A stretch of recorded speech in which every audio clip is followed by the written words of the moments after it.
don't mean anything, but thanks for listening. Yeah. Oh, hello everybody. Welcome to We Say Things episode 32. Sunsfan here with Cinder as per norm, but today we have a very special guest. Gracing us with her presence is Sheever. Fuck Cinderin. How's it going, Sheever? It's going pretty well. It's going pretty well here. I'm having a good time and trying not to think too much about my lost Dota games. How are you, Sin? Yeah, thanks. I love that you didn't say anything about it. Fuck you, Sin. Yeah, good. That's how we do things here. I'm Cinderin, good. how are you? I'm good too. Good. I went 4-1 today in Dota, so I did a reverse Sheever, I guess. Welcome to the podcast. Did. I went 5-1, but then the other way around. Oh, that's too bad. You thought you were really disappointed in that one loss. Just like, that doesn't make up for 5 wins. So for those that haven't watched or listened to our other podcasts with guests, we kind of switch things up and we do like more interview style. But before we do that, Sheever, I want to try something new if you don't mind. Sure, go for it. A rapid fire. It's only 3 things. Rapid fire. Okay. You have to answer one or the other. Okay. Oh, okay. Are you ready? Yes. This is very serious business. Okay. Okay. No Horse pressure. or donkey? Horse. Batman, Iron Man? Iron Man. Cake or pie? Cake. Okay, you got 2 out of 3 right. That's good. What do you mean, right? There's no right and wrong in that. There's a right one. So I guess I should have said Batman. That's correct. Yeah. Iron Man is the new... He's actually just Batman. Let's be real. Yeah, that's true. But the reason I went for Iron Man is because Batman hides in a cave and is being basically a rich coward, while Iron Man is actually out there and putting himself out there and letting everybody know that he's there, which puts a target on his back, which is great, actually. So, I'm thinking he's more a man of the people than Batman is. Wow, but they're both loaded. They are both loaded. I've got one more, Shannon, okay? Can I do one more rapid fire? Okay, yes. Tomato or Brussels sprouts? Tomato. Okay, good choice. Everyone would say that for the most part. Except you. Yeah, I'm not everyone, Cinderin, okay? We don't need to get into this. Somebody had to do it, okay? Sheever, let's get started with your life. Are you ready to talk about your life? I am not so sure, because I thought, I just join a podcast, talk about some random topics. Yeah, I should mention I invited Sheever and she had no idea how we did our our guest segments. So I told her literally 10 minutes prior to this that, this is an interview with you, by the way. I should have mentioned that. It's like, oh, okay. Yeah. She's too polite to cancel now. So you're stuck here with us. I'm here. All right. What do you want to know? Well, let's start with your early life. Open book. That's the beauty. So that's the thing I want to talk about at some point as well. Your transparency is it's not as common as people would think within the esports scene, but we'll get to that later. So tell us where you grew up, what your life was like early on, just as a young girl. I am a child of a family with 4 kids in total. I have one older brother and an older sister and a younger sister. And we're all 2 years apart. And so I'm the third. And I grew up in a little town, small village. Well, I guess you still call it a town, not a village, I guess. And my life was pretty ordinary, I'd say. Yeah, we have a dog. Still have a different dog now, but went to school, did quite okay in school. I mean, I was the third in a row, like the third kid, so nothing I did was new. So I did basically everything that my brother and sister already done as well, and I did them about the same quality, sometimes better, but they were also pretty smart, so we did things about the same way. And yeah, it's like, what else do you want to know about that part of my life? Yeah, what do you want to know, Shannon? It's What's just wrong a generic with you? question. Hey, some people It is a have very some generic very question. specific True. things that come to mind. I don't know That if there's is true. something like that. It's up to you. Yeah. No, my parents are still together. I mean, I can imagine that there's also obviously a lot of people that have families that are not together and so moving around. But we basically, my parents lived in the same town their whole lives. They still live there now. They did move when I was like 14, I think, something like that. When I was in high school, they moved, but within the same town. So I could still go. We all could go to the same schools still. So yeah, we just grew up in this one town. What's the difference between a town and a village, Sheever? I think a village is way smaller, isn't it? A Is it village just is like size? has one church. It's the number of inhabitants, I think. Yeah, I think so. So it goes from village to town To city. to To city. city. To There's metropolis. nothing in between. Metropolis. I would say there's nothing in between because we lived next to a city, but that city was one of the smallest cities in the country. But we were still smaller than that city because we were a I see. town. Okay, that's cool. And now I must say, every town in the Netherlands is way smaller than every town in the US. I can imagine. But we also have probably a lot more space in between our cities as well. Is that? Yes. I'm sure that's a thing. Yeah. I mean, Arizona, For sure. everything is super far apart. It's just like California, I suppose. Did you have any regular jobs before you got into the dotes scene? I did actually. So I did the whole thing that you're supposed to do. So I went to school, then I went to high school, then I went to college, and I graduated. And then I started looking for a job. I found one like 3 months into searching. I wasn't really searching that hard, not gonna lie. I was playing a lot of World of Warcraft. Good choice. Just like Cinderin right now. Yeah, Oh, that's me right now. I'm also not finding a job. No, I found one, and I worked that job for 2 years and a couple months, 2.5 years, something like that. Okay. Before I decided to, well, it wasn't really my choice, but I had all of a sudden a lot of extra time to spend on Dota 2. And what about the like university and stuff? I worked. Basically, I worked since I was old enough to hold a job. Since I was 16, I've worked all the time. And university was the same. It's always next to studies, of course. I didn't have to pay for my own school stuff, needed to be said. So I was saving because I did have to pay for my own rent. Well, apart from a portion that my parents paid for all their kids. But yeah, I worked next to my studies. I did a lot of different jobs. I at some point I had an internship at a job agency, and this job agency also provided jobs for students. And I was a student, so I provided jobs for myself. And I had found myself a job.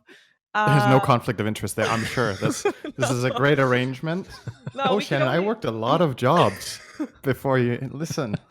No, we like there was this thing where you had to drive bus drivers from their station to the train station where they would get on their buses. Like there was about, what was it, 10-minute drive or something like that. And they only wanted students, and you could only work there like 26 weeks before they had to get a new student, because if you work somewhere longer than 26 weeks, you have to offer them a different contract. Like a full-time thing, or? Yeah, I think so. Or not a full-time, but you have to give them confirmation that they will be able to work there longer, and all of a sudden you get sick days and all that. And they don't want to do that. So I did also do those 26 weeks as a bus driver. And then you hired your sister to do it, and then you did it for another 26 weeks. No, interesting fact though. Every sibling went to a different city for studies. I went to the far north in the country, which was about 2 hours out from my parents. My sister went to a city my younger sister went to a city in the middle of the city. My older sister went to a city on the coast, and my brother went to a different city on the coast. So we were actually completely spread. I was the furthest away from my parents' house, I think. But yeah, I made the right choice, I think. So yeah, not really a lot of siblings that I could get jobs for. A lot of sorority friends that I tried for, but nobody really wanted a job. So wait, okay, I need to ask. Did you mention what you graduated? Did you say that earlier? No, commercial economics. Okay. So that's commercial like economics. Yeah, so it's a little bit of a so lot of money things. About money. It's about marketing and business, basically. Okay.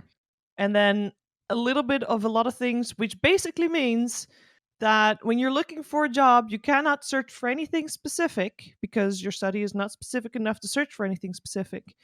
But you can do a lot of different things that are not super. It's very vague, but you can do a lot of things, I guess. Okay. What's a sorority girl like? Just in the Netherlands. It's very different from in the Netherlands than it is from America. So everybody has seen those movies with like the Greek system and all that. Mm-hmm. There's no such thing in the Netherlands. sororities in the Netherlands are normally part of a bigger student organization, I should say. And you normally join the student organization when you're in your first year of studies, sometimes second year, depends. Then you form a group with a couple of people that join in the same year as you. And then there are also sororities, or fraternities, if you're a guy, because it's mixed. And then the sororities and fraternities are not mixed, but they are a couple of people from each year. So like 3-4 people per year that join the sorority, so that the sorority will always stay there. However, when I joined, because you got to get invited to the sorority, and I didn't get invited to any sorority, which was very sad. However, there were a couple of friends that also weren't invited to a sorority, and we decided to form one, and we did. So we Nice. founded a sorority, did all the requirements. We had to organize parties, and we had to do like write down everything that we were going to do and be all like official and whatnot. And we successfully did so. So now there's a sorority that is existing for the rest of that student organization's live forever, hopefully then. And So you have a legacy now. We're now like 50 girls strong or something like that. Wow, It's that's pretty really cool. And Very we started nice. with 7. That's awesome. Yeah. Yeah, that Yeah. sounds totally different than the US. The US, Yeah. I don't know how, again, this is different culture completely, but first thing I think of with sorority girls is getting drunk, banging a lot of guys. That's kind of the norm in the US, I feel. At least, especially in my state, ASU. Yeah, did you the do party that, school. Sheever? Did your sorority do that, Sheever? The getting drunk part is definitely very accurate, because in the Netherlands, the legal drinking age is 18. Mm-hmm. So obviously that is very different from America as well. They still drink though, but yeah, I get your point. The sleeping with a lot of guys for me personally wasn't the case. For a large portion of my student life, I was in a relationship. So, and I'm not a cheater. That's a good, clean Sheever. That's great to hear. Yes. Don't want to ruin your image here, Thank you. Okay, moving on to gaming related stuff now. Ooh, yeah. Speaking of not being a cheater. You mentioned, I mean, yes, that we take that Valve permabans people for that. What games did you play early on in life? You mentioned World of Warcraft. Was there anything before that? Yeah. What got you hooked?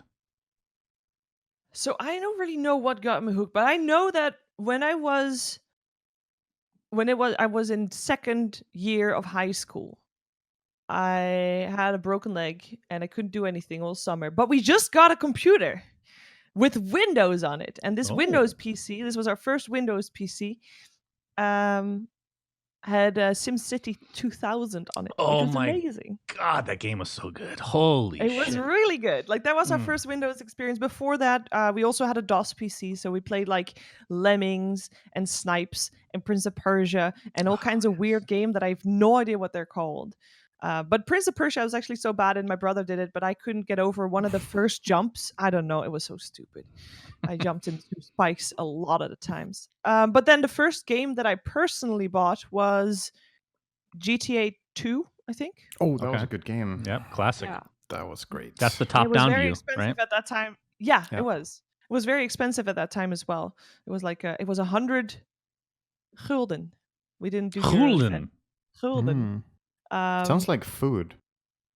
No, delicious it's like gulden. a gulden. I don't know, a gilded coin. But it was a lot of money at the time, because we didn't really get a lot of pocket money. We got like, I think 20 euros or 20 gulden per month. So it was like 5 months saving up for this one game, because I could only play the demo before that, and you could only play like something like 7 minutes or something stupid. So I played a lot of the demo, and then I finally bought it, and I was so happy. And obviously, at some point, I just left it and played other games. I started playing World of Warcraft because my younger sister played it, and she started playing it because she was playing a lot with her friends. She was playing mostly Jazz Jackrabbits, and that was a German friend group that at some point we did also have Warcraft 3 and Frozen Throne. And we'd already have we're familiar with the campaign and the story of all the Warcraft lore and all that, and that was all very fun. That's all very interesting, because that's pretty fun stories. and she started playing World of Warcraft with those German friends, and she allowed me to make a character on her account. It was very sweet. It was sweet because we were sharing a computer at the time, and everybody had an hour, so you could play 1 hour, and then the next person was, and then play an hour, and then the next. So how person. did you do old dead days. mines, Sheever? How could you possibly do dead mines in 1 hour? Well, there was also times in the weekend where you could maybe get a little bit longer, and sometimes just finishing this quest. And to be honest, at the start we didn't really do that many instances for that very reason. And my sister actually did do instances because she was level 60 before I was. Like, I was never actually of the raiding portion. I was a solo World of Warcraft player, and she was a group World of Warcraft player. So the only thing I did with raiding in World of Warcraft at level 60 was I was playing my sister's druid for one thing because she had to go to the toilet, and I had to only press one button, and healed her the whole time. I just not move and just press the one button. And basically, yeah, I didn't raid, but she did, and she then needed extra time at the computer when that was the case, because obviously that takes priority for some reason. But then at some point, she got her own computer, and then obviously I couldn't go on her account anymore, which wasn't too bad because my dad also made an account or made a character on her account rather. Really? And he was very frustrated that he couldn't play anymore once my younger sister got her own computer. So he made his own account, and he only played when he was home from work. And I was studying at the time, so I played during the day, and he played in the evening, and I was having fun with other things in the evening. So I made a character on his account, and I did that for a very long time. But then at some point, a Christmas holiday came around, and he wanted to play during the day, and I wanted to play during the day. And obviously that couldn't happen. So I made my own account finally, and then I started being a degenerate, like never. Freedom. I don't know. Installing World of Warcraft on my student PC is probably one of the most questionable decisions I've done in my life. Hey, it led you here, to this terrible fucking podcast. So, your dreams. It was absolutely a big mistake. I do have a random question. Did you? Because this brings a memory of my own that I want to tell. But were you ever a rager of any kind? Like, do you remember a moment in time during gaming where you went like overboard in terms of rage? Yes. Doesn't have to be Dota. It could be any game back in the day. No, it was World of Warcraft. All right, tell me about it. There were two instances. One was outside of the game. My internet dropped out. This was already when I was living and working like full time. My internet cut out, or maybe it was when I was studying. I don't know. My internet cut out, and I was so upset with something that obviously I cannot change. Mm-hmm. But I don't know. You then have this rage filled inside you because you have to be online, and that's when I knew that I was very addicted. Because it's very unreasonable the amount of rage you feel when that happens. So that was one, and there was one in game. I was a raid leader at times as well, and I don't know. I just lost my patience, and I'm normally a very nice person, very considerate, but then I was very inconsiderate with one person. And it's a very nice way of saying it. Was it your sister or your dad? No. I was on different servers from both of them. Oh, actually, no. My dad was on the same server, but he didn't raid. He just he went around with his hunter. He didn't want to play with you. No. Sounds like. No, I was on an English server, and my younger sister was on a German server. So we were already not at the same server. I don't think that would have worked either. I think that was a good call we made. But my dad never factions and killed each other. That would be great. Yes, could have done that. Although I was not in a PvP server. I was in a PvE server, and so was she. So Synderen, how about your rage story? What do you got for me, buddy? Which one? I don't know.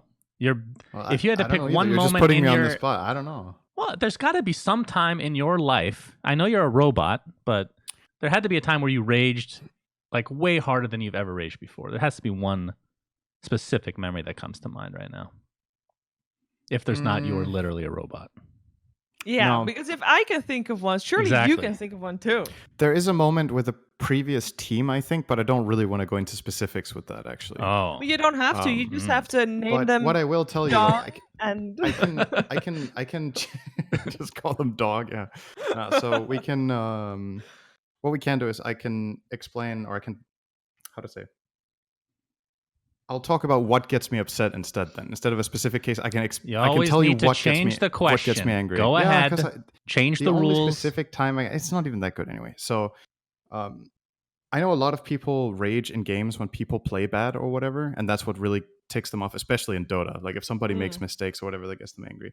The thing that ticks me off, if I get angry, it's with people being unreasonable and just refusing to listen. Like if you're trying to lead a game or trying to communicate and make people play, and they actively do the opposite of you or just completely ignore you, that can get to me. Especially I do that all the time with you. So the extra tick, if you really want to get me, Shannon, is that you ignore me or do the opposite, and then afterwards you blame me for doing the thing I call. That's how you fucking get me. So who was it? That's the way. So who was it? You're the guest, Sheever. You are the guest here. She's going to take over as host now, buddy. Sorry about that. Okay. Well, I got to go anyway, so. Yeah. All right. The reason I asked that question because a memory came to mind that I don't think I've told on the podcast. I find it quite hilarious, especially with people that know me really well. Back in the day, I was looking forward to a specific game coming out for months, and I'm an old man at this point, so not at that point I'm talking about, the point right now that I'm talking. So okay, you learn about this stuff through like magazines and stuff. The internet wasn't as popping as it is now. Popping is a terrible word, but let's just go with it. The game was called Black and White. Have you guys heard of it? Oh, it's one of my favorite games of all time. I am so happy that you said that because I'm about to trash it. So, Black and White. I was so excited for this game. It finally gets released into the stores. You can't download it online or anything. You have to go to a physical store. And I'm like 14 or something like that. And I need my parents or somebody to drive me. And we have company over. I'm like, Dad, please, I need to go get this game right now. I've been looking forward to literally like 9 to 10 months of just reading about this game. I cannot wait to spank that monkey, essentially. There's a monkey in the game that you can spank. That's not a secret. Anyway,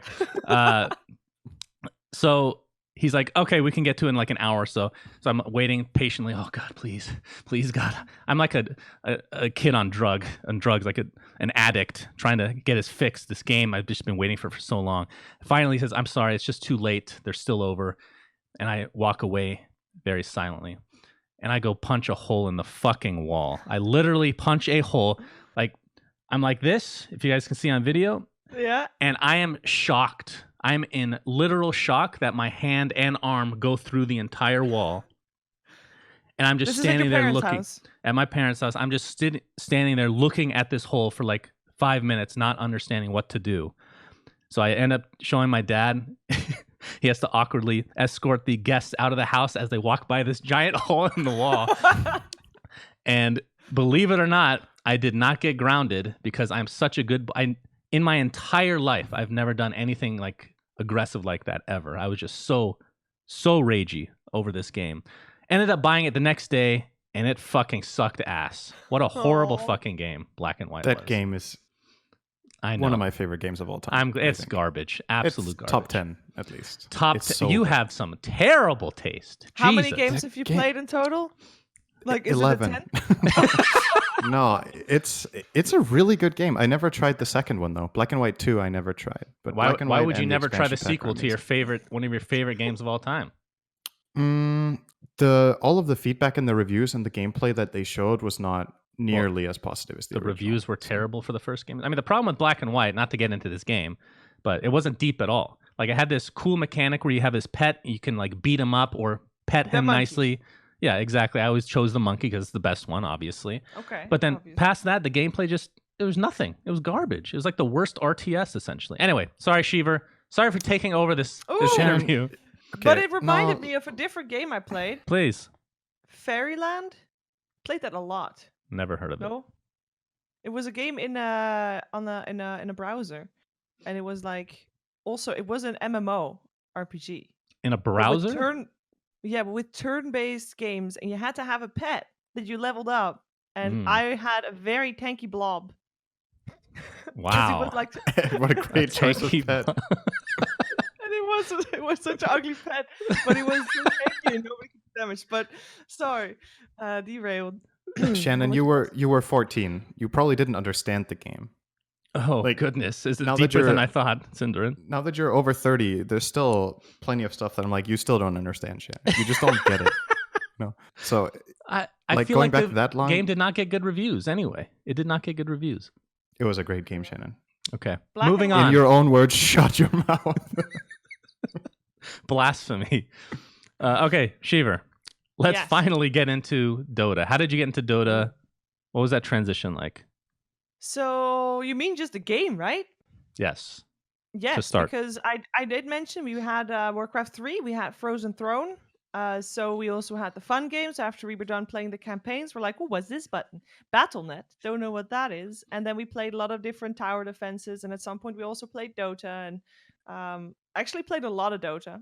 And that was perfect because the game was like around 40 minutes. You could do one Dota game and one tower defense game. And then when your hour was done, you know, you were also about How done. did you get into a Dota game before that hour was up? That was miserable for me back in the day. She played in no. Europe. I played. It was very okay. easy. I never played with Garena or whatever. Like that was all after my time. I could just easily find them in lobbies, and then there was always a question: "Oh, how do you build a Lothar's Edge?" And then you had to answer, and if you didn't answer in time, you were kicked. And- That's hilarious. And I always knew the answer to that one thing because I was really bad. But that one thing I knew is like, "Ooh, I know this." And yeah, we played a lot. But then World of Warcraft came out, so we started playing that instead. And then I did kind of play a little bit of Dota still, but not a lot because at some point my guildies in World of Warcraft wanted to play MOBAs, and they wanted to play. We started playing Heroes of Newerth. At some point, I played a lot of Heroes of Newerth. Ooh, Wait, when did that come out? nice. But then, well, I played it online, and then we got a notification saying, if you want to continue playing, you have to pay 10 euros and buy the game. It's like, okay, Really? great, I'll do Okay. it. And then I remember seeing the notification, and then I went to a store that sold the game. Or rather, I went to a game store, and I figured, you know, I'll just search for Heroes of Newerth here. So I went through all the shelves and couldn't find it. And I asked Yeah. the guy at the counter, "Okay, I'm looking for a game called Heroes of Newerth," and he just stares at me. Yeah, I was gonna say. And he's Do like, you mean Dota? no, and he's like, never heard of it. And I'm like, okay. I was so sad, but then I quickly forgot about Heroes of Newerth. And then, because I That's never played it again. You just couldn't find it? I didn't even know. The internet wasn't that big then, or at least it was, but not in terms of like buying games. You still did at the store. Right. So I'm Heroes trying of to Newerth think. came out in 2010. Yeah, I I don't don't. remember I that. don't know. I went to a store and I went and checked it because apparently there was. Well, you had to pay 10 euros. I don't know about it. That's all I know. And then my guildies wanted to play League of Legends, so I played a lot of League of Legends with them. Well, I say a lot. It wasn't as much as I was playing World of Warcraft, and I never made it to level 30, I think, either.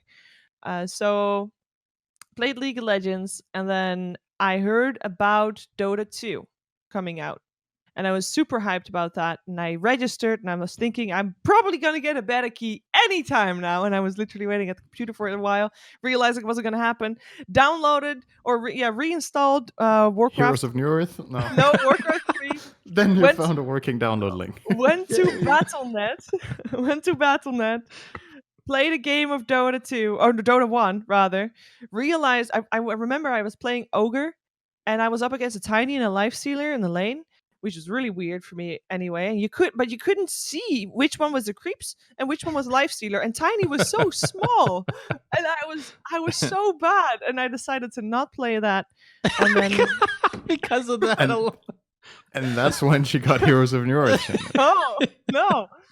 No, that's when I got I was still playing a little bit of World of Warcraft then too, and then I cold turkeyed World of Warcraft, played Skyrim every night of my life for 2 weeks because then I got the beta key for Dota 2 on the second week of November in 2011. Every night in my life for 2 weeks. Yeah. So It was a long night. interesting wording. Okay, No, well but it was that's how I got to Dota 2. all right, and then how about the casting and covering Well, games and whatnot? I didn't know Esports. about esports. I didn't know that was a thing. That's not why I went to Dota 2. However, in November, the end of November, there was a DreamHack Winter.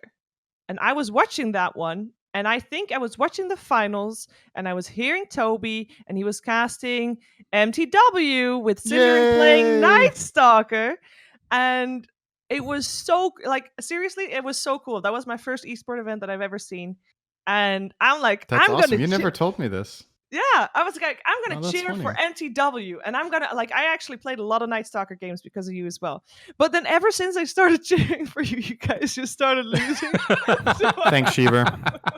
So I felt real bad because I'm one of those people that is like not really superstitious, but slightly superstitious. Yeah. The team that I cheer for, that I vocally cheer for, normally doesn't win unless I don't say anything. Yeah. But I was Okay, vocally so far, cheering, so let yeah. me, excuse me, you cheered for Heroes of New Earth, it broke instantly. You loved Skyrim, and then 2 weeks later, it's just gone. Yeah. You had to cold turkey World of Warcraft. Is there anything, you broke my team. Have you, is there anything that, you haven't destroyed within Yet. a month? She has time. Within a month. I mean, I have a couple of things that are going pretty well for me at the moment. Awesome. So Okay. I'm good. But no, seriously, that was that was Don't my cheer first for me ever again. introduction to esports. And I think you were called Wild Honey Badgers because you made Yep. you made your run We to through the bring your own computer thing. Yep. And it was really cool. And I have no idea who Toby was casting with, but it was Painted gold, I think. Oh, you're Whoa, probably that's correct, old yeah. school. Yeah. That's Yeah. a Han Yeah. guy too. Wish but he didn't it leave. was, He was it a cool guy. He was a cool guy. I agree. But yeah, it was really nice. But at that point, I was never really thinking like, "Oh, I'm going to do that" or anything like that. I was just enjoying the esports and watching all the June Dota productions and whatnot and all the things that they put up. And I started streaming a little bit. I streamed a little bit of Skyrim because my World of Warcraft friends wanted to see it, and I'd never like I was the only one playing it or something. I was the first one playing it. Streamed a little bit of that, and then I streamed some Dota on owned TV, and then I streamed for a German Ooh. website that like Gaming Insight. I don't know, Mhm. something like that. Mm. And I streamed like a little bit Twitch, a little bit owned, a little bit Twitch, a little bit owned. And then I went to Twitch, and then I was bored with my job. At that point, by the way, I was a junior account manager in a company that sold hard drives, SSDs, RAM, and CPUs. And then in the thousands to other companies that used All right, them. And it's we were time like to a, drop like the a name, Sheever. Make sure we like- can't get a sponsorship with these guys right no, now. you Destroy can't. them. It's a broker. Oh, Oh. okay. So it's like it wasn't like you bought a So a batch another of thing you things. touched that broke. Yeah. Okay. Thanks. Whatever. So you bought a batch, you add 25 cents, and you sell it, basically like that. Right. But I was working there, and it started getting like I wasn't really successful at it. Well, I was, as in it was making money, but it wasn't really fun. So I wanted to do something different, and I decided I wanted to get into event organizing. Not necessarily esports event, because at that point, again, I didn't really think about that at all. But I did wanted to get experience, and I was very big into gamification at that time. And that was like applying gaming elements in real life. And I also interpreted that as all your gaming experience, which, for example, is World of Warcraft raid lead experience, and translating that into real life skills such as leading teams and whatnot. So I figured I'm going to get some experience when organizing an event, amateur Dota 2 tournament. And there was a call on Join Dota for admins for a mishmash tournament, and I was an admin then. And then So your first me and- esports gig was an admin. I was an admin. Yes. That's cool. And then I and another admin were deciding, like, okay, we want some more exposure for our little tournament. So we're going to stream it, which was fine. I streamed before. And we sat there. We watched the stream. I put it on. And we were quiet because we weren't planning on casting it. We're just planning on showing it. Right. And it was very awkward. So we decided to just start casting it, and that was a lot of fun. Obviously, we sucked, but we didn't pretend to know stuff. We just chatted over the gameplay, and it kind of naturally went that the other admin knew a little bit more about Dota, so he did the color commentary, and I did the Sounds like you and play-by-play. me, Shannon. Yeah. There Just you go. talk about stuff you really get it. Yeah, I don't know what's But going on in then- the game. yeah. Don't tell anyone. But you don't have to. It's a play-by-play commentator, right? That's Exactly. the charm. Oh, right. Yeah, it's Right. really easy. You don't need to know Anyone can do it. anything. No, it's pretty bad actually. My YouTube channel still has some of the old casts. It's so bad. Like, Oh, you've kept them up? Damn. yeah, I never really thought about putting them down or whatever. Mhm. It's Putting them down. That's funny. better yet, on one of the first videos I did, I know YouTube offered me like, "Hey, do you want to auto stabilize your video?" I'm like, "Ah, that's handy." So I pressed yes, and if you watch that, it's like your combination between drunk and high in the whole screen. is I didn't even know moving. you could do that. That's I so want weird. I want to see this video right now. Actually, now I It's really want to literally see one it. of my first YouTube videos. It's actually so bad. The audio is fine. It's just the visual is horrible. But yeah, we started doing that, and then at some point there was another amateur tournament that's like, hey, I think it's really cool that you guys are doing this, and I also have an amateur tournament coming. Would you mind casting for us as well? And it was one Saturday, so we casted 16 hours in a row, but we did it. It was a lot of Oh, fun. damn. But yeah, the grind kind of began at that point. So And take us through some of the grind, because one thing that I think, how do I put this? I think a lot of people. I'm not saying people don't work hard in general, and I think people look at you as somebody that works hard, but at the end of the day, you don't really know somebody. But I've been to an event with you, and it's actually pretty crazy. You are super prepared. I would say in terms of the esports within Dota, in terms of like talent and whatnot, you and Slacks are probably the two hardest working people, honestly. I think And it I'm also me and is Sin are in our dependent on bottom role, 5. though. What's that? But it's dependent on role because Sint, when you go to an event, Mhm. you're normally there as a color commentator, right? Yeah. Do you do any prep? Because you kind of have all the knowledge in your head and you kind of talk about what's happening in the game. So do you need any prep? I prep all year, basically, by playing the game, by watching the game, by competing in the game. It's kind of Yeah. it's passive prep, so it's different. It's a good question because now I'm getting interviewed by Sheever again. I don't know if I really like this, Shannon. I feel like this is no. No, but that's the No, same. but 'Cause it's for me, I do obviously there's passive prep as well because I watch these tournaments, so I kind of know what's going on and all that. But I think as a host, you kind of have to prep more than other people anyway, because you have to lead the conversation and yeah. you have to give other people something to talk about, and they'll talk. Like they can talk for hours on it. Actually, that is they didn't used to, but they do now. Now they just talk for hours, and I actually find myself having to limit the talking time and steering a Right. little bit more. But you do have to know where your conversation starts and where your conversation needs to end up, and you kind of have to prep for that. So you have to know where all the players come from, the stories, the back things, not just the stats in the game, not just which heroes they like to play, but also like which teams they used to be in, or maybe there's some beef here and there. Or what did they say in an interview 3 years ago that might still be relevant or not relevant anymore now? So I think as a host, you do a little bit more prep anyway. And the same goes for Slacks because he's often making content, and he puts a lot of effort into like making the playbooks and stuff for that content. Like I wouldn't be able to do that the way he does either, because I mean that first of all, that's madness the amount of work he puts in. And second, that is a whole different job. Like that's Slacks and very Madness different. sounds pretty accurate. I think Yeah. that's He's a good literally assessment insane. of the guy. I mean, he doesn't He use is. that book half True. the time. He just writes it and then just lets it sit there at the event. So, Hope somebody finds it. yeah, it's the mad rantings of a Yeah. crazy old man. So, But yeah. you can continue if you want, but I was just going to mention that I think from a spectator standpoint, you really started to have take a hold on the scene, and I thought you took the extra step here, personally at least, when you started doing Dream League, because then things got, at least just my perspective, things got a little bit more casual, and I think that like a lot of people when they start out, and I'm not saying this is you particularly, but I think generally everyone when they start out, they're not really loose. They're they just go by the book, kind of like, okay, I don't want to screw up. They're kind of scared of like ruining a good thing, if that makes any sense. But once Yeah. Dream League started for you specifically, it just Broke felt it. like that was how it's supposed to be. You know what I mean? Well, Would you agree with that yeah. assessment?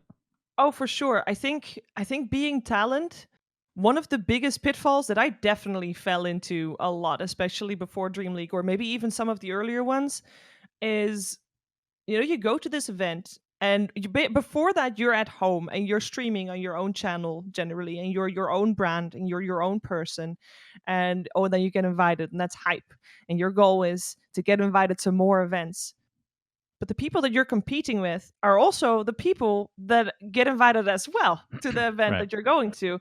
And then let's say you're on a panel with 4 other people, and I wasn't hired as a host, like I was hired as a panelist and interviewer and a lot of other things before I really started being a stable host on most events that I work now, apart from some. But you're there and you're your own brand, and you have to work in a team, and you don't really feel like you're working in a team because you feel like everybody's on an island and everybody's only looking out for themselves because everybody wants to get invited to the next event. So you don't want to make mistakes, you don't want to sound stupid, and you only want to say smart stuff. So you're thinking real hard about what you're going to say, and you're not going to make it fit into the story that the other people are saying. So it's going to be like 3 or 4 people saying random loose hanging statements because they think that that's what they need to say because that's clever, but they're not supporting each other.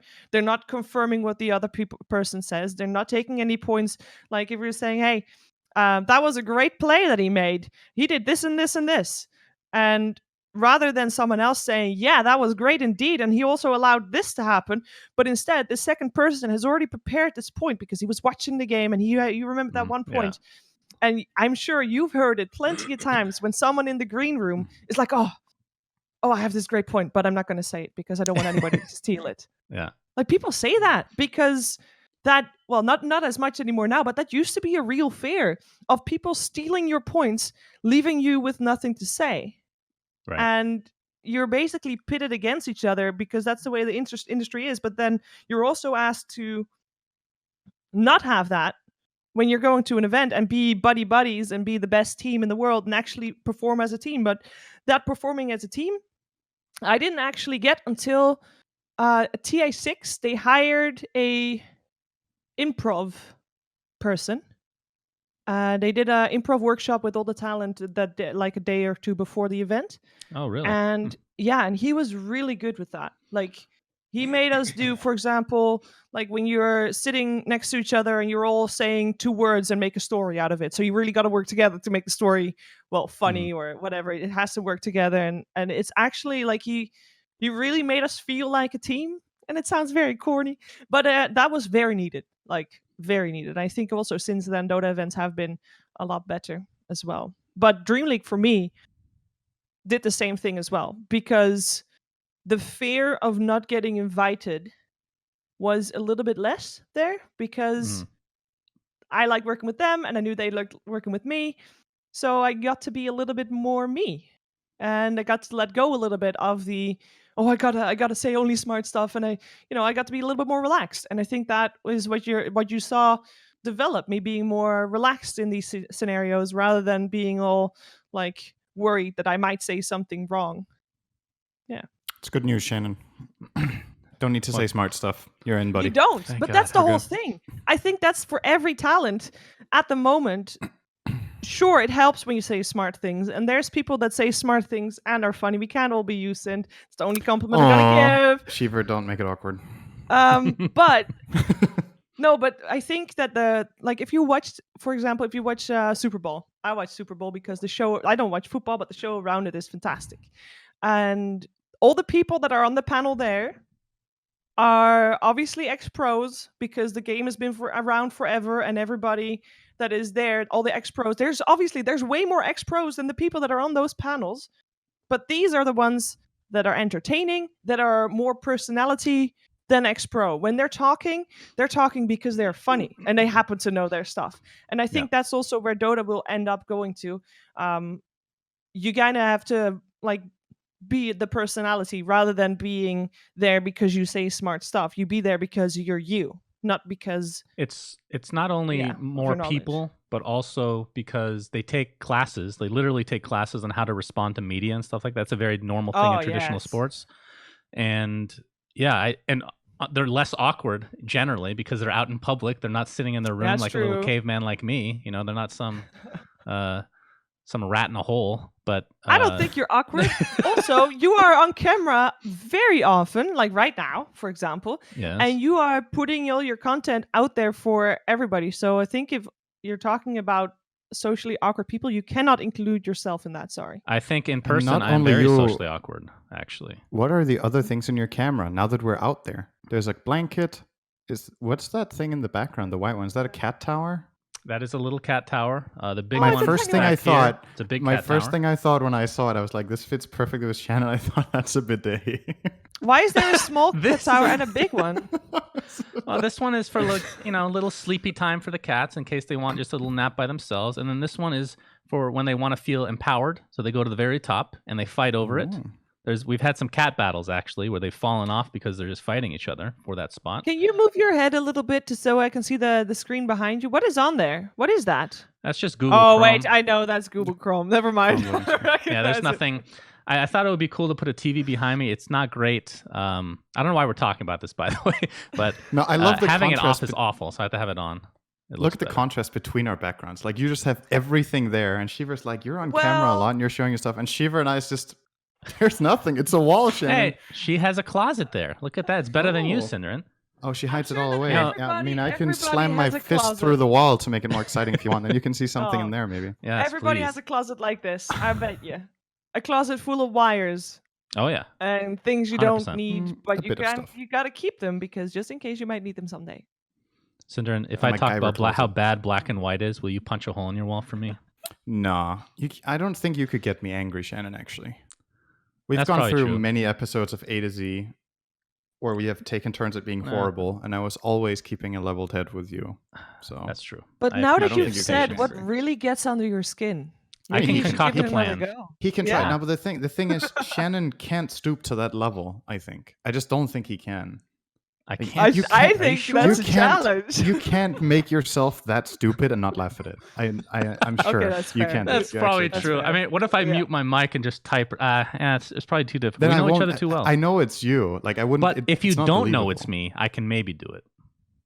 Yeah, you could try Yes. to incognito Or queue into me in your You room. can tell someone This is else to do it. hardcore. All I need to Like- do is get immortal, Yeah. and we can queue together.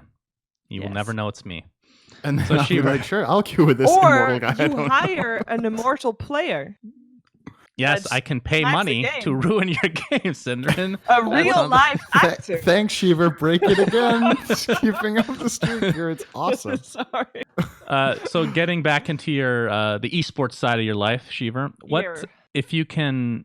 I don't know if you can boil this down to any one moment, but is there any specific moment, like an event, let's say, most memorable event for you? Anything pop in your head? Tier 4 was very memorable for me for multiple reasons. I was hired for group stage only, and in between group stage and main event, I was asked to do main event. That was a big moment for me. I was super Oh. happy with that. I didn't ever do And that. then during the main event, I was asked to host one series so that James can get some rest. And that was a very big moment too. I messed up as well, but that was that was the most nervous I've ever been. I remember that. Also, Seb saved my life there. He was he's the dream panelist, by the way. Fuck Synderen. Yeah, I got it. Understood. You're welcome.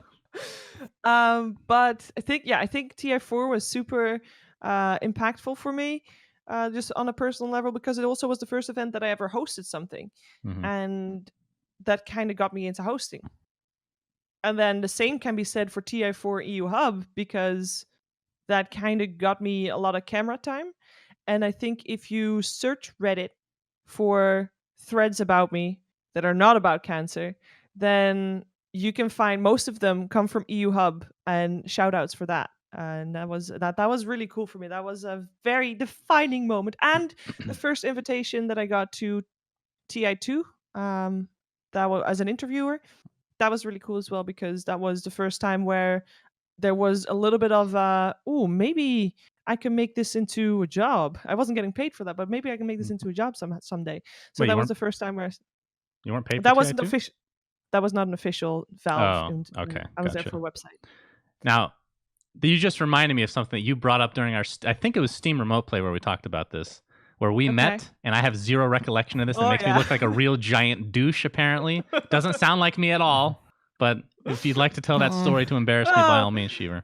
I think you were more indifferent than anything else, but I was. So, Sin, you remember TI2, Mhm. Benaroya Hall. You know that the player lounge was the same lounge as everybody's lounge, basically.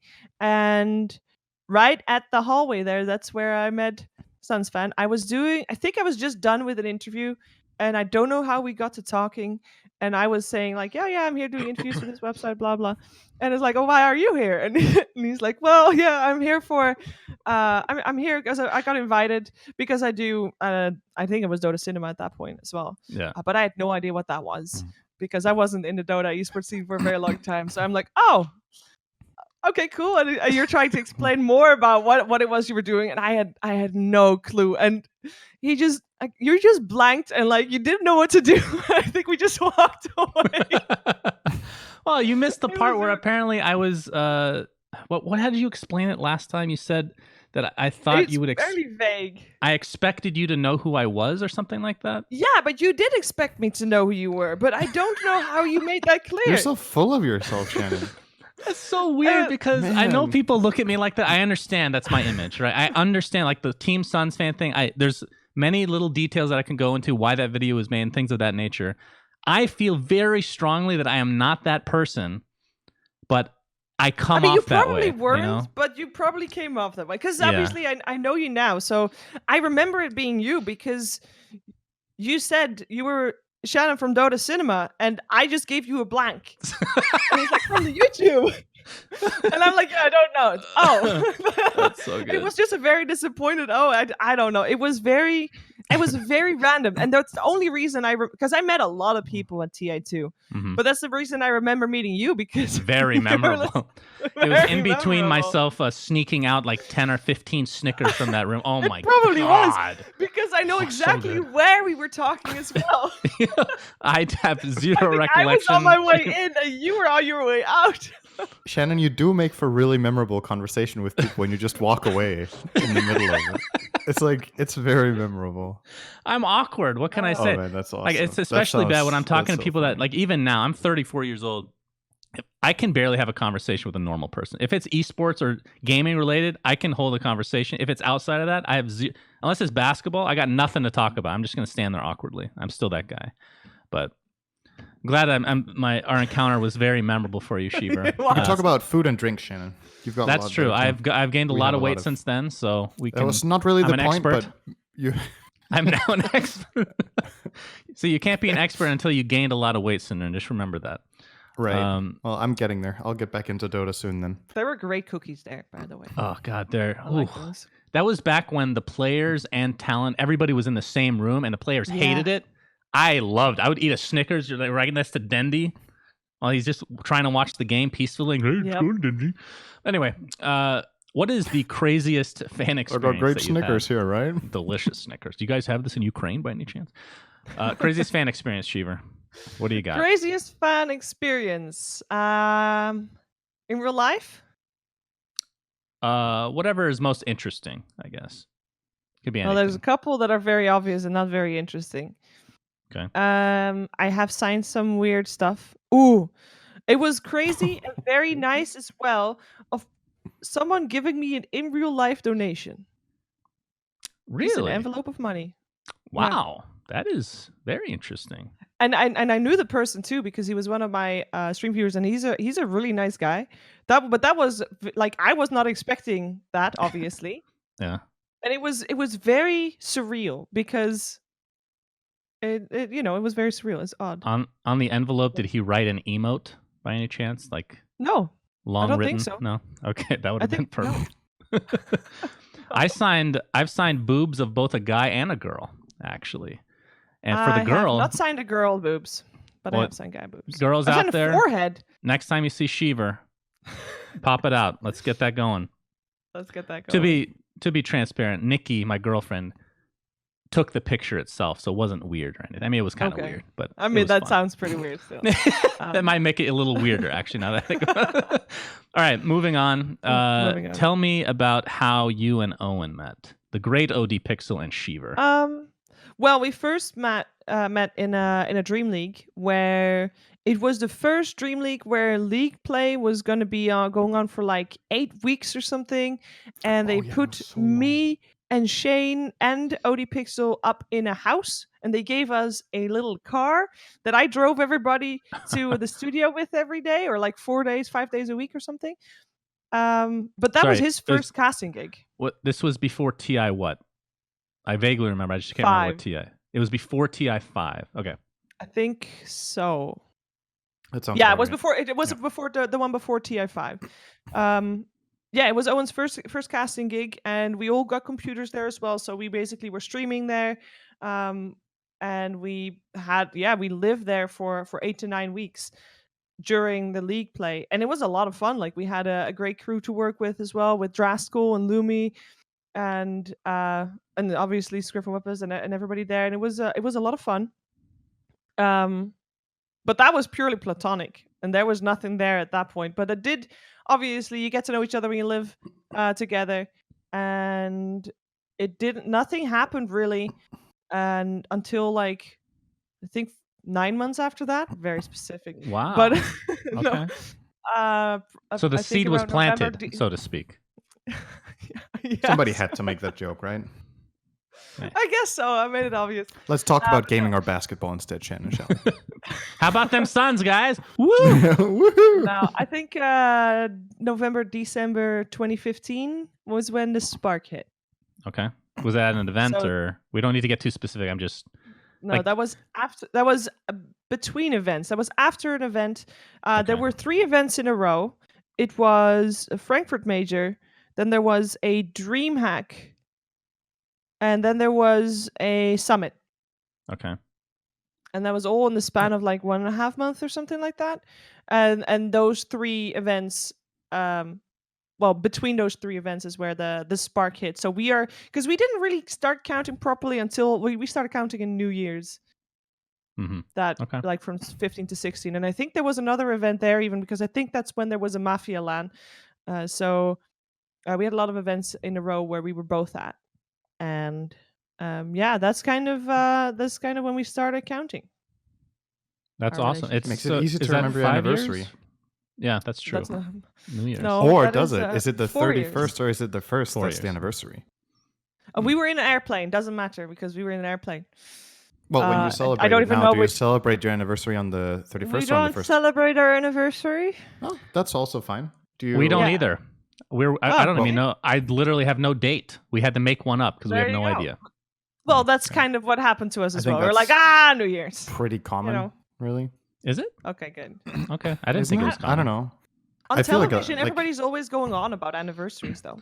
Yeah, but like, what maybe- relationship truly has like a stable date where like today we start dating, okay, and then you're like, yeah, we do. Well, I mean, it's They just- do when right. you're young, because then you ask, "Would you be my girlfriend or would you be my boyfriend?" And then Oh, you I could start totally counting see from that. Owen asking this right now. I just have this picture. they have chat logs, No. man. Yeah, just check the date. Ah. So moving forward to perhaps the thing that I don't even know how to bring this up. Your breast cancer. So yes, you what just year brought was it this? up. Well done. 2017. May 2017. Yeah. Okay, we don't need to go too in detail with this. Just give us the No. rundown, however you'd like to do it. How did that? I mean, we've seen the video that Valve made, right? That was very Yeah. powerful. I actually watched it again last night, and I mean, everybody I feel like gets emotional unless you're a literal robot, which I don't think Cinder is a literal one. I shed a tear on that one, Shannon. I did. Good boy. I am did human. too. I must say, the first time I watched it, because I got to see it I couldn't really veto anything, but just in case, I got to watch it, but I got to watch it. I think I got to watch it without the music behind it, Mhm. and watching it with music makes it so much more powerful. Because when I watched it for the first time, it's like, that's kind of how things went. And then when I watched it in the arena, it was, there was waterworks and stuff. So that, but. Well, that was 1.5 year into my relationship. Well, not even 1 year and 5 months into my relationship with Owen as well. So the reason I went to the doctor and actually decided like, well, maybe there is something wrong is because in Owen's family, there was a family member that had struggles around that time as well. And I'm like, okay, that's, that comes pretty close. So maybe my thing is also something. So then I went to the doctors, and it was bad. But I only found out, 2 weeks after that. I did an event in between. But yeah, the whole story is kind of out there, isn't it? So the chronological order is I went through 4 rounds of heavy chemo. Then I went through, I was supposed to go through 12 rounds of less heavy chemo, but I went through 8 because this second chemo was, you at some point weren't going to be able to feel your fingers and toes anymore. And luckily for me, it started in my toes. So they stopped it before it reached my fingers, which doesn't really, it doesn't really recover that well. So, yeah, did 8 rounds of that. And Wait, then sorry. So that your toes were just numb for like what? How long of a period? I had one toe that didn't have any feeling in it for, I think I got it back over this summer, so on 1.5 years or something like that. Wow, really? Yeah, but it's there's a name for it, but I forgot it. But it's apparently fairly common because it just all my blood vessels are narrowed. So for example, now if I have my arm in like this position for a while, Flexing. it will just, no, just if I have it like, I don't know, my elbow You don't closed. have to stop flexing. Shut up, Sid. But then my whole hand will fall asleep because bad all my blood circulation. vessels are. I had super bad circulation, and all the blood vessels, because of the chemo, they get smaller. So now, for example, when I had to get an IV for when I had a surgery, they have to use child's needles on me because the blood vessels are not big enough to do anymore. But yeah, that same, let's see, I had half a year of different chemos, and then in December 2017, I had a one-sided mastectomy, if I pronounce that properly. Then after that, I had radiation therapy. Then in August 2018, I started on oxygen therapy, but in a hyperbaric chamber. I think that's the name. The one that makes you feel like you're underwater. Weightless. Yeah. No, not weightless, but underwater. Oh, the one that Like you're floating on water, right? Is that the same one? No. So basically, there's this tank, and they pressurize it so that it's pressurized as if you're 10 meters underwater. Oh, interesting. And what does that do for you exactly? What it does is, I was in there for 2 hours, and you're in there for, I think you put you have an oxygen mask that you put on for like 15 minutes at a time or something, and then a 5-minute break, and a 15 minutes, 5-minute break, etc. And the oxygen mask pump out pure oxygen, like nothing else, pure oxygen, and you're in the chamber because your like blood is absorbing the oxygen more heavily than if you would just have oxygen outside of like a normal pressure. And the reason that they did that was because the radiation tissue, or rather the tissue where the radiation was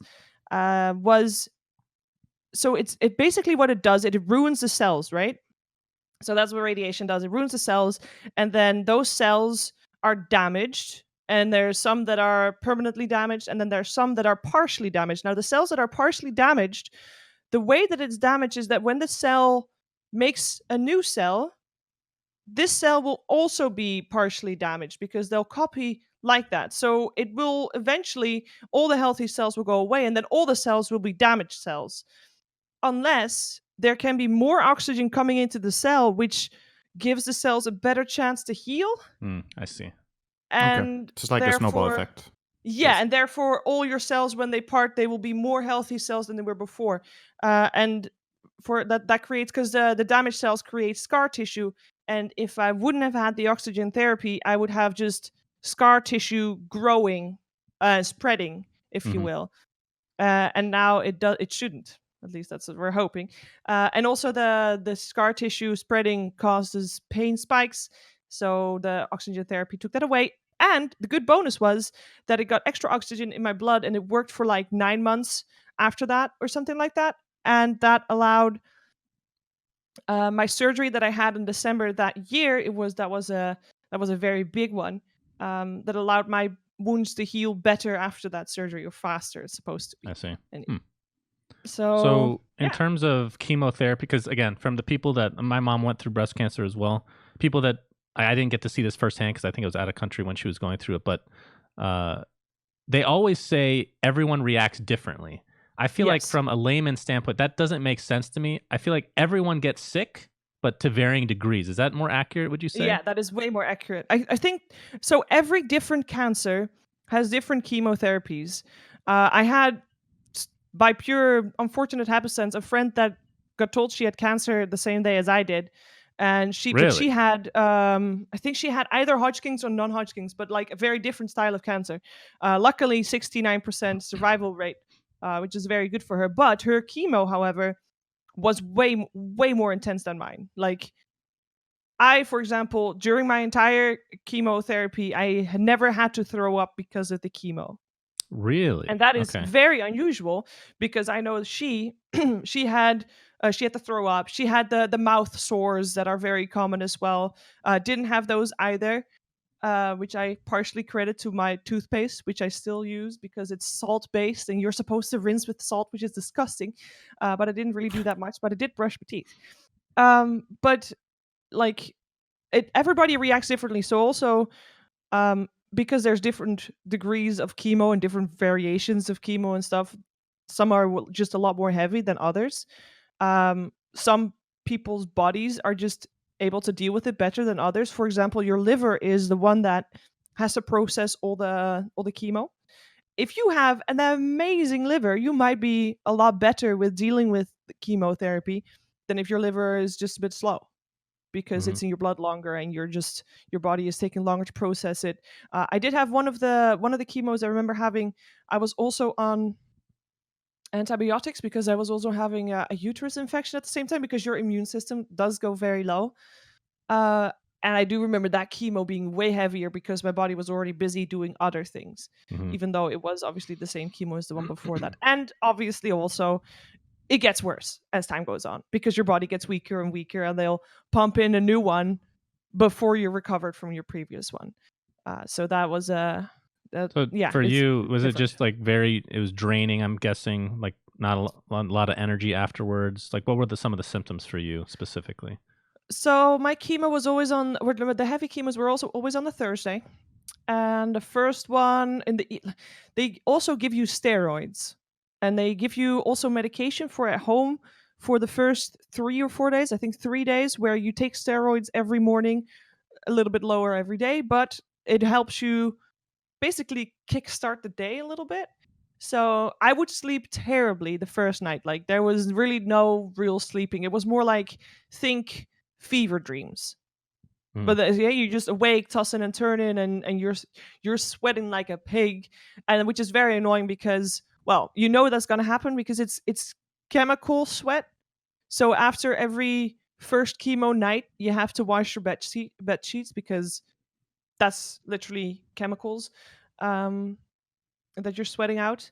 So the first night was terrible, and you also, every time that I was waking up enough to be lucid, I had to eat something because it's better. Like, the nausea is easier to cope with if you have something in your stomach. So every 2 hours, I would eat something. There's a Dutch thing that I ate. Now I hate it, but at some point I turned over to eating cheese, which was a lot better.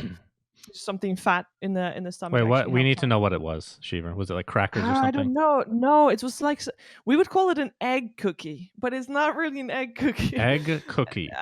No, it's like a fluffy little. Oh, I don't know. I can't. Sounds I like don't rice know how to. cookies. No, It it's sounds not a like rice. that, but Uh, instead of rice, it's egg. you would buy it at the bakery. Hmm. It's a breaded type of Doesn't sound bad though. thing. It's not bad, but now it's bad for me because I obviously associate that with it. Yeah, But makes yeah, I sense. try to eat every 2 hours.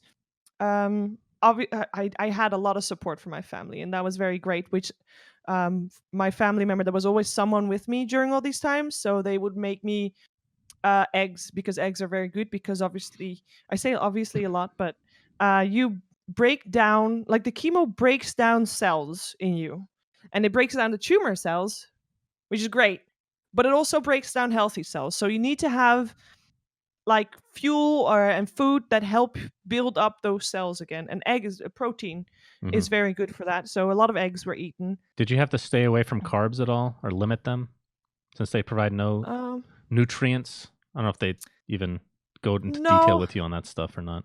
They don't at all. They actually they said try to eat whatever you want. They did well, a suggestion that I got from Total Biscuit actually was to stay away from my favorite food on especially the days around chemo, because that will be like your taste palette might be changing that taste forever.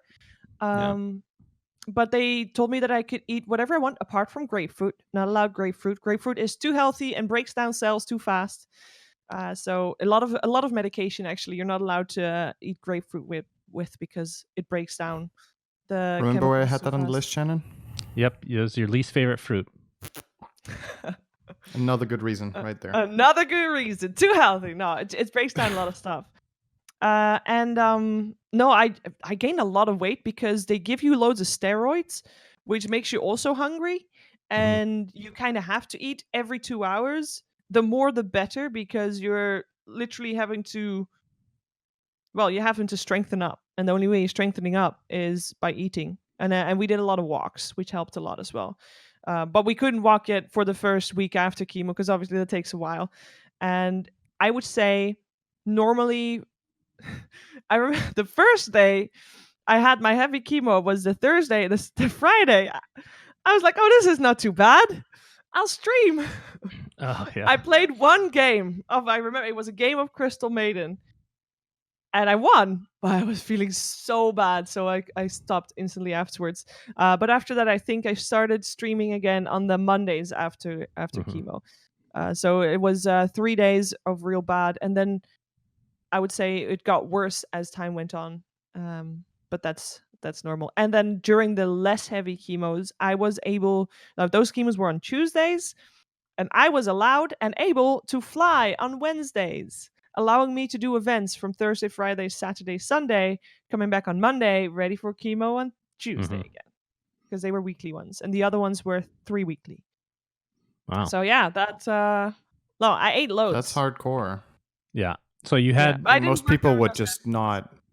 I've heard both things, right? Like it's really hard on you. So some people will only focus on that, and others say that distracting yourself with work like that is really good to get away from it. So that sounds like that's how it worked for you. Yeah. Do you think that's a good piece of advice for people in general, that even if they don't really feel like it because they're low on energy, they should try to do it? Or is it just person by person?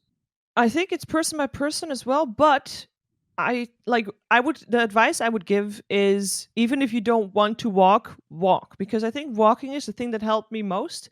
And I also think that I am lucky enough to have a career where I'm very happy doing the work that I do, and therefore I like working. And some people just don't like working, and they'll like, oh, I got work and I'm sick. But if I'm sick, I still will want to work. And I think that is the biggest difference here. That if you really like your work and you feel like you can do it, do it. Like, don't be home because society says you should or something like that. Just go out, and if you're having the energy for it, definitely do it. Because for me, doing the work, obviously it costs energy, but it gave me a lot of energy back as well. And yeah, that is the biggest advice I would give. But the only thing that I would say that they should do against their will is walk miles on end, because it works like a charm. Every time I was feeling nauseous, I walked, and it took it away. So you talked about, I think in the video, and I think publicly a lot, about the fact that obviously family support was very great for you. What about the community reaction? How did that hit you? I at first was thinking I wasn't going to say anything. And I remember a funny moment with Jack, which he doesn't like even if I share it, but I love Jack, and he's not a bad person, but he really likes his Dota. I don't know if you heard this one before. How I told Fogged and Jack, no? So I already told Slacks at that point. I was at a Dream League, and Jack was in Fogged's room, and it was I think it was after a show, and I went into Fogged's room and it's like, Fogged, Jack, I have to tell you guys something. And they're waiting for me to tell it. So I'm saying, I got breast cancer and I'm starting chemo in a couple of days, and Fogged obviously very considerate. And Jack was playing a game of Dota, so he had his headset on and he kind of was listening. He pretended he was listening, so he turns around, it's like, "Oh well, I don't know what you just said, Sheever, but it can't be worse than this game of Dota that I'm Oh my god. And then I was completely thrown off because I'm like, okay, didn't hear a single word. So I walked away because it's still a touchy subject. So I walk away, and I know that Fogged after that, it's like, do you know what you just said? Jack felt so bad, but he's like, seriously, he's a sweetheart. He obviously came and apologized, but it's so hilarious. And if I think about it, it just makes me smile. So I hope he That's so doesn't good. mind me sharing that. No, Jack, But everyone then- knows Jack is a cuddly guy. Yes. Oh, he Kind-hearted really is. to He the really core. is. Very, very true. And then I actually was streaming on the Sunday after I got told on the Wednesday, went to Dream League on the Wednesday evening, worked the weekend, and then on Sunday I was still at in Sweden, and I was, I think I wrote. I wrote a message to all my subscribers saying that I was probably going to stream a little bit less because I was going to go through chemo and all that. And I hit send, and me and Owen took a walk for an hour. We went away because, because we didn't want to talk about anything, or rather, we didn't want to see anything. So I didn't have data at that point because at that point Europe wasn't one plan. Now it is, like, you can have data anywhere in Europe, but at that point it wasn't the case yet. So didn't have data during the walk. Came back, everything blown up. Like, Mhm.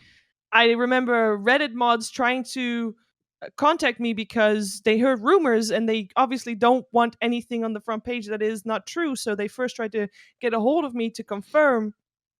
And I did confirm to them, and then I started streaming, and I basically told people that I had cancer and what my plan was and all that. And I don't know what I was expecting, but I was definitely not expecting everything that happened after that and all the support that came out. It was very, very overwhelming, like, in a good way. That is, it was very wholesome. So that was a good call for me to share the bad as well as the good. So that was very powerful as well, for sure. Yeah, I think this is not the same scenario at all, obviously. But when my dad died, I got a thread on Reddit. I'm trying to think how I would have reacted if, like, how do I even explain it? It was really No, it helped but me a lot. It helped me a yeah, lot. because it's just, I don't know what it is, but I think it is somewhat of the same. It's just very powerful how much, because there's always going to be these people that say, like, hey, um if I can do anything to help, let me know. And kind of in the back of your head, you know that you'll never ask for anything that you need help with because it's just something that people say. But the fact that someone says it is actually, I don't know, it's just something real big. It matters. Mm. It makes a difference. And I noticed that. And that was again, very powerful. And I didn't expect it to be that powerful because obviously you're expecting people to care, but you don't expect it to have that big of an impact on you. Right. If Well, that I makes think part of it sense. is just being a content creator. You kind of shield yourself to a degree, right? Because if you Yes. take, like, let's say somebody says something nice and you take that personally in a good way, that means you're going to take the negative just as hard, right? So you got to kind of limit your emotions. But then for something like this, I imagine it's just overwhelming and you can't help yourself, right? That's really cool. No, very much so. I mean, obviously there's always a couple of assholes, Of course. but that is no difference anywhere else. And the good outweighed any negative comments by miles. So it Right. was very strong.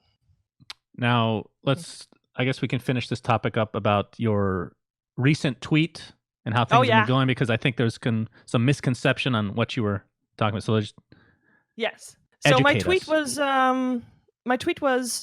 I had a scan about 2 weeks ago, and the results came back, and the scan was clean, or clear rather.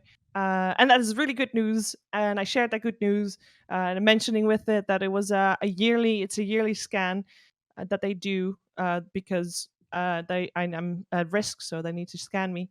And a lot of people, I mean, I am happy that a lot of people misunderstood it, because that means hopefully that all those people haven't had any contact with or close contact with any cancer related issues, right?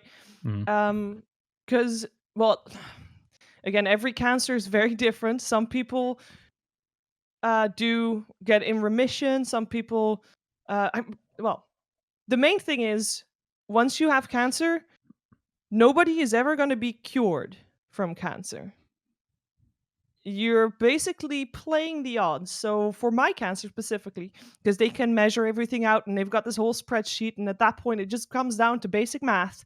My chance of me of my cancer coming back in the next, well, now 4 years, I think, or maybe 3 years. I don't know when they start counting actually. But the chance of my cancer coming back is, I think it's 3 years to go, is 21%.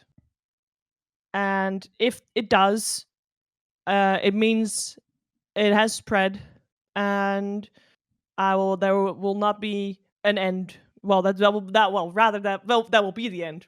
It just don't know how long that would last, considering treatments and all that. But 21% for it to come back, and what that means is that every time I have to scan, I'm scanning to make sure that I am on the right side of the Right. percentage.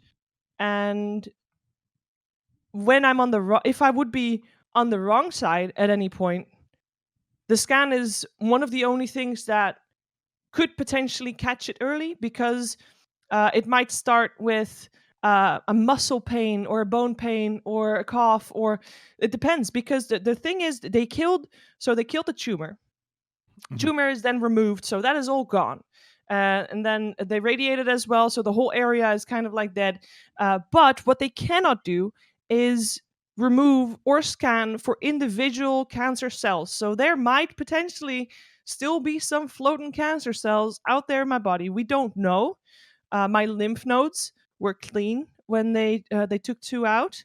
So that is good news, but there might always be some that passed through or escaped or are somewhere in my body. And the thing is, nobody knows until they settle down somewhere and start growing and be tumors. And that's the only thing they can scan for. They can only scan for tumors. They can't scan for individual cancer cells. So these scans are just to see if anything started growing. It's not to see that I'm cancer free, because they can't see that. Mm-hmm. The cancer free part comes with playing the odds.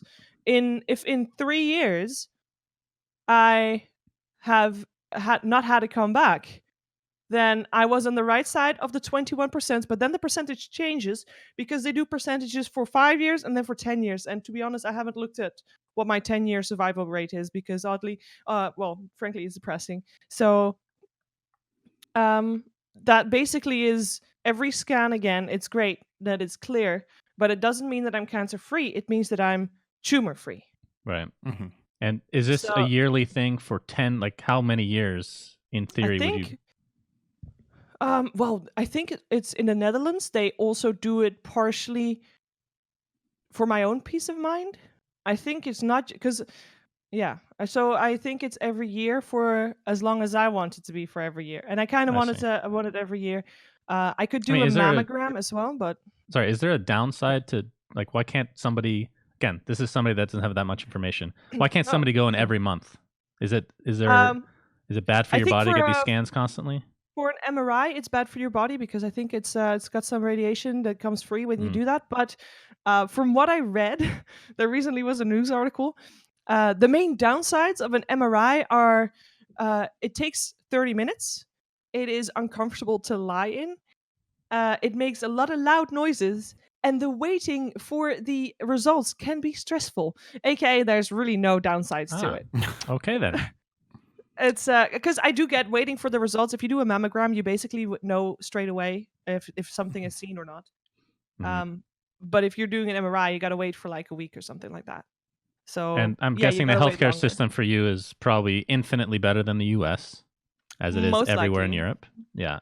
So that's Yeah. good. So I can basically, if I well, as an example, last May I felt something. I thought it had come back, and I called I have one phone number that I can always call, and basically doesn't matter who I need in the hospital department. If it is, well, anything, they will be able to direct me to the right person, or they'll be able to get the answers themselves. But I called them. They made me an appointment. I could be there the next morning. I had a scan or an echo the day after that, and the results the day after that. So I was like 3 days, and I got told the all clear. It's like it was just scar tissue in the end, so that was nice. But yeah, that was it was pretty nicely done. Although at that point it wasn't an MRI, that was just an echo. But that also, I mean, I know, that's offered still, peace of mind. again, coming from an American here, that is a pretty good turnaround. I mean, I don't I know thought what you so would have too. to do in the So, US. Yeah, no, that's I really thought so good. too. It was real nice. Yeah. Okay, well, thank you for sharing this with us. By the way, that's No obviously, problem. I think pretty much. I feel like a lot of people can relate to a degree because they know someone usually that has gone through some sort of cancer treatment. But Yeah. I mean, it's also not just cancer, right? There's a lot of weird diseases out Right. there that people get treatment for that are like that we don't even know about, that Yeah. might have somewhat of the same symptoms. But yeah, it's a crazy world out there. Indeed. Okay, so let's segue Ooh. into. So we're getting to the close to the end of the interview, Sheever. Okay. So we're going to switch to some Dota-related stuff, just briefly. Okay. So first and foremost, I noticed that you and Owen play a shit ton of Dota, like a mega shit ton, ridiculous Yeah. amounts of Dota. How are you guys liking the new patch? Well, Pros and cons. Give me the pros and cons. all right. Pros. There's a lot of fighting, and everything feels new. I did not realize how much I needed a new patch until the patch came out. It became exciting to play again, and rather than wanting to play the same hero all the time because I think that's the one that I win with, I kind of want to try all of them because everything's been changed slightly, and I don't know how this will work with that, and this will work with that. That makes it 20 times more enjoyable, and that is definitely a big plus for the patch. There are still some tweaks that are needing to be done. I don't like Dream Protector at the moment, as I'm sure nobody does. Hopefully it I'm gets sure he's patched balanced. Don't worry about instantly. it, guys. No, Everything's no fine. way. They just gave him an extra skill overnight, basically. Basically, you know what? They figured, 7.23, we're going to change Dream Protector. We're changing all the heroes. We're changing Dream Protector. We're now going to remove Nature's Guise because we don't like that spell. And we're going to give him Nature's Grasp. Sounds kind of alike. It's great. And we're going to buff the living armor, but we're going to remove the global ability. Fine, let's see how that goes. And then all the Tree and Protector players are like, I need my Nature's Guys. Where's my global living armor? And I was like, okay, you know what? We messed up. We need to change something. And some, no offense, smartass came up saying, okay, you know what? We'll give the global ability back, but we'll keep living armor as is because, no charges. I'm sure that's fine. Slight nerf, okay. And we'll just give him Nature's Guise back. But what about the invisibility? We'll make it a talent. So basically, he's got the old, that was good, and the new, that was better. And Nature's Grasp, to be honest, is just, I don't know what with the damage bonus. That's crazy. You can punch someone for half their HP at laning stage and like game's over. Lane's over anyway. Is the Invis talent, is that a 10 talent or a 15? I can't remember. 10. Yeah. Okay, very good. Which you'll get very fast. Right. So in terms of like the fighting, go ahead. Yeah, okay. Now it's just my Dota thing taking over, right? Now I want to talk about Take over, Cinderin. Go for it. I played Treant today, 2 games, and the thing that very quickly stands out to you is that you start with Nature's Grasp as a passive, and it's 3-second time on all levels. Yeah. So the moment you walk to trees, you can just walk through them.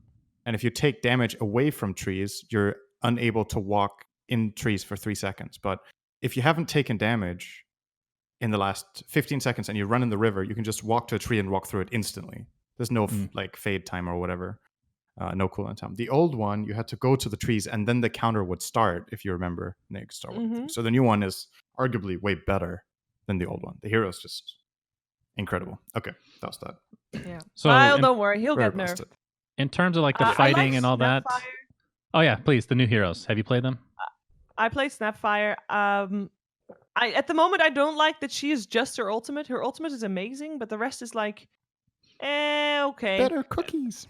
See, that's interesting. Yeah. I might be in the minority here. We've talked about this on the podcast. Her ult is really good. Yeah. Don't get me wrong. It doesn't synergize with any of her skills at all because she's No. literally global range apparently, right? But Yes. I think playing her as a core is so much more fun. Like, fuck the cookie. It's the worst spell she has by far, even after these 3 buffs. Her E synergize, like if you get damage items, especially once you get level. I know people say it's a trap to get to level 20. 20, yeah. Everyone gets to level. If you're a core, you're getting to level 20 in a game. It's not that Eventually, yes. difficult. And even Don't worry, without I have that, lost games though. Like, say it's a Snapfire. Don't worry, guys. Snapfire has got the MKB for when she's level 20 Well, and she's see, still level 14 and they're taking her base. But don't worry. before, this is how I look at it. If like you're not playing her as a mid, it's more like an off lane, right? Think of Pangalier's Swashbuckle. It has a fixed amount of damage and it procs items. That's essentially what her E is, but it scales once you get to 20. That's the way I'm looking at it. So she feels pretty good, but her skills are kind of a random mishmash. Have you played Void Spirit? Because this might be, other than Pangolier, my favorite hero right now. This hero is so fucking fun. Holy shit. I can imagine him playing, like, being super fun to play. I don't enjoy playing mid, and I think that's the only place for him at the moment. I think you can play 1, 2, 3 heroes. in pubs. You think he can play 3? He can play all 3. I think so too. I've not I played him position yet 1 because yesterday. he's very daunting. You got all those mobility things. You got to be really good with knowing where you want to go. And I'm not that good with mobility things. See, that's interesting because with all the Spirit Brothers, I feel that way about, except for this one. I don't know what the difference is. It feels easier to play to me than the other ones. I don't know why. Maybe I should give it a go at some point. Maybe in a non-ranked game. Yeah. But every time Owen is playing it, Owen loves that hero. Like, he's all over the place with it. Even after the nerf. Oh, so you can't play it anyway because when you queue together, he will just take it every time. Most likely. However, he doesn't like to play Dota too much with me lately. Really? He likes to play. Yeah, when we play ranked, we've been on a very heavy losing streak lately. Yeah. Can be straining on the relationship. Am I right? Yeah. But I normally want to play a lot of Dota, and he just does not. He's like, oh, let's play other games. So he's playing Death Stranding or something. You know. Oh, I see. All those other games. So other topics of the patch. This was the most controversial. You talked about how you love the fighting, since that's basically outpost related. We can attribute that to, and obviously the changes to the heroes you mentioned and the new ones. What about the neutral items? Oh, there's very so polarizing. Many. Yes. Yeah. So I think there's too many. 60. It's 60 now, not 62. Yeah. The thing that I like least about them is, well, first of all, I play support mostly. And then at some point you're like, my cores are item slots, they're all full with neutral items. And then everything, you can't, I don't know, I feel like you shouldn't waste anything, but then you can't carry all the items and they just soak up item slots that you kind of have to use, but you don't really want to because they're all, like, almost all of them are passive. They're obviously, you can eat the jelly and you can place the tree, and that's all great. And you can, I like the clumsy net a lot, actually. I think that's a great item. But the rest is all passives. You can't do anything with them, but still you have to have them in your inventory. Okay, you got later on you get like some more active ones as well with the illusion and the horn, but then both of those are going to be taken by your core anyway. So you can't, like, I don't know. It just feels like a part of the game that is still an afterthought, but you have to think about it because you're getting so many of them. I think if they scale it back to 2 items per tier, it's already better. So you play support mainly, right? Yeah. So in these games, you're not really getting these items. It's just the cores. Some of them I do. I mean, you get the essence ring sometimes. You know, that's nice. Because the way that I look at it is, and I could be wrong, I think the reason they put this in is for mainly supports to feel more impactful. Because you have, like, let's say you're a support, even in the, if you go back 5-6 years, playing support was miserable, and it's gotten better over time, right? You're getting more items, you're getting more gold. This is the best support patch ever.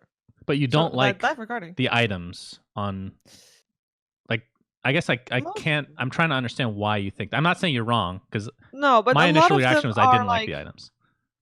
Well, of the tier 1 items, a lot of them are stats increasing or movement speed increasing. And at that point, your cores still have slots left. So the cores will take priority over supports at that point. And you get the hand-me-downs after. You get the hand-me-downs. But by the time you get the hand-me-downs, you will have gotten enough gold to have to replace something that you bought already, be that a stick or be that you got to put your wards back in your backpack all the time because there's not like that's your item slot, but you also need your ward. I don't know, it's annoying.